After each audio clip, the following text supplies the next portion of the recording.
World cup के 40 matches हुए पूरे और इसी तरह 40वें मैच में इंग्लैंड को कोई शर्म आ ही गई। कहने को तो नेदरलैंड्स थी लेकिन बिल आखिर उनने किसी को तो हराया। अब इस वर्ल्ड कप में वो 8 में से 2 मैचेस जीत चुकी है। फाइनली 5 शिकस्त के बाद वो कोई मैच जीती है। हमारे चैनल हक प्रोडक्शंस को लाइक करें, सब्सक्राइब करें और बेल आइकन को क्लिक करें और हमें इसी तरह सपोर्ट करते रहिएगा।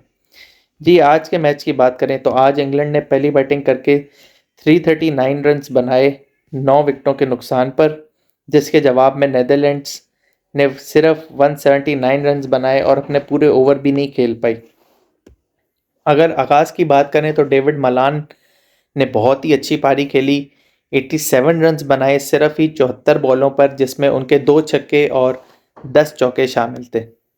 फिर नीचे हम अगर जो रूट की बात करें तो जो जिसे कहते हैं डेढ़ होशियार, जो रूट डेढ़ होशियार बनते हुए टांगों के बीच में से बोल्ड हो गए। रिवर्स स्वीप पर फास्ट बॉलर को जिस तरह वो अपनी बेहतरीन छक्का मारते हैं, लेकिन 1 टू मैनी हो गया कि वो उनने एक शॉट ये खेली थी और वो फिर जब इस इनिंग्स में दूसरी दफ़ा ये खेलने जा रहे थे तो वो एक ऑकवर्ड पोजीशन में आ गए और बोल्ड हो गए।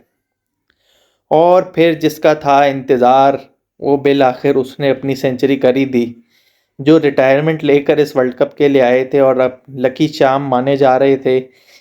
लोगों का मानना था पिछला वर्ल्ड कप तो जिता दिया, अब इस वर्ल्ड कप में भी वो जिताएंगे, लेकिन ऐसा ना कर सके। लेकिन बिल आखिर इस मैच में उन्होंने 108 रन बनाए 84 गेंदों पे, जिसमें 6 छक्के 6 चौके शामिल थे। जी, मैं बात कर रहा हूँ बेन स्टोक्स की।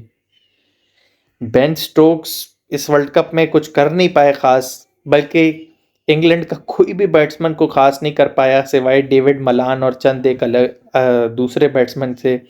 लेकिन बिल आखिर बेन स्टोक्स ने कुछ कर दिया और वो भी मुश्किल सिचुएशन में, क्योंकि उसके बाद लाइन लग चुकी थी जिसमें हैरी ब्रूक्स सिर्फ 11 रन बनाकर आउट हुए। कप्तान जॉर्ज बटलर 5 रन और मोइन अली 4 रन।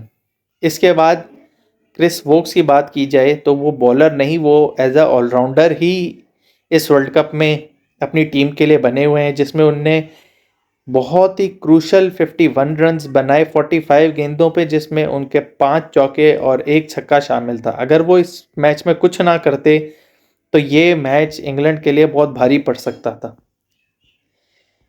नीचे फिर किसी ने इतना कोई ख़ास स्कोर किया नहीं, लेकिन 339 फॉर 9 बनाकर एक बहुत ही मुश्किल टारगेट दिया नेदरलैंड जैसी कमज़ोर टीम को।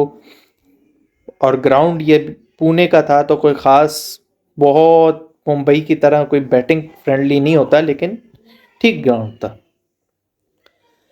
अभी हम कल के मिरेकुलस, जो one of the best inning कह सकते हैं ओडीआई की एवर, उससे बाहर निकले ही हैं। तो फिर ऐसा मैच हमें देखने को मिला जिसको लोग कहने को तो डेड रबर भी कह सकते हैं, लेकिन मैं ऐसा नहीं कहूँगा, क्योंकि मैच इंग्लैंड के लिए बहुत ही इम्पोर्टेंट था।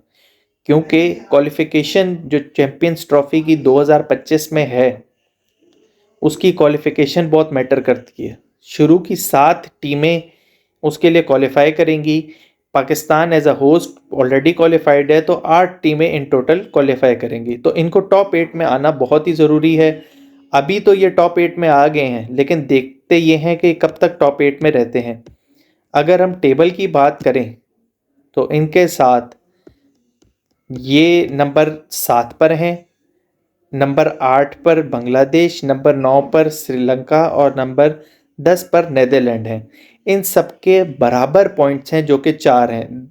इन चारों टीमों ने सिर्फ 2 मैचेस जीते हैं, लेकिन क्योंकि इंग्लैंड का रन रेट इनसे थोड़ा सा बेहतर है तो वो नंबर 7 पर खड़ा हुआ है। अब इंग्लैंड के लिए आखिरी मैच जो कि मुश्किल है और मस्ट विन मैच है पाकिस्तान के लिए, कंसिडरिंग कि श्रीलंका भी न्यूजीलैंड को हरा दे, तो इंग्लैंड के लिए भी वो बहुत मैच ज़रूरी है। इंग्लैंड को वो लाजमी मैच जीतना है। मुश्किल मैच पाकिस्तान के खिलाफ, वो डू एंड डाई मैच है दोनों टीम्स के लिए। तो अब देखना ये होगा कि अगले मैच में क्या होता है। वो प्री मैच आपको इंशाल्लाह बाद में बताएंगे। अभी की कहानी ये है कि इंग्लैंड कुछ ना कुछ करके 5 मैचेस की शिकस्त के बाद नंबर 7 पर आ गई है। बात नेदरलैंड्स की जाए तो नेदरलैंड्स की तरफ से कोई भी बैट्समैन कुछ खास कर नहीं पाया। सिर्फ उनके एक बैट्समैन जो कि टेजा निदामनुरू हैं, उनने 41 रन बनाए 34 गेंदों पर, जिसमें 3 छक्के और 2 चौके शामिल थे। बाकी कुछ प्लेयर्स ने चिप इन किया, 33 बनाए, किसी ने 38 बनाए कैप्टन ने, और उनके जो ओपनर हैं वेस्ली, उनने 37 रन बनाए। तो ख़ास कुछ इंटरेस्टिंग मैच हुआ नहीं। जैसे कि मैंने बताया वो 179 फॉर ऑल आउट हो गए। तो अब देखना ये होगा कि आखिरी के जो मैचेस अब बच गए हैं सब टीम्स के, जो कि उनके 9th मैचेस होंगे, देखना यह है कि चौथी टीम वो कौन सी होती है जो क्वालिफाई करेगी सेमीफाइनल्स के लिए और द इनविंसिबल्स इंडिया के खिलाफ खेलेगी। और ये भी देखना होगा कि चैंपियंस ट्रॉफी में डायरेक्ट क्वालिफिकेशन जो होगी वो किस टीम की होगी। वर्ल्ड कप बहुत ही इंटरेस्टिंग हो चुका है। अब देख हमें ये फॉलो करना पड़ेगा, और ये बहुत ही शॉकिंग होगा अगर इंग्लैंड क्वालिफाई नहीं करती तो।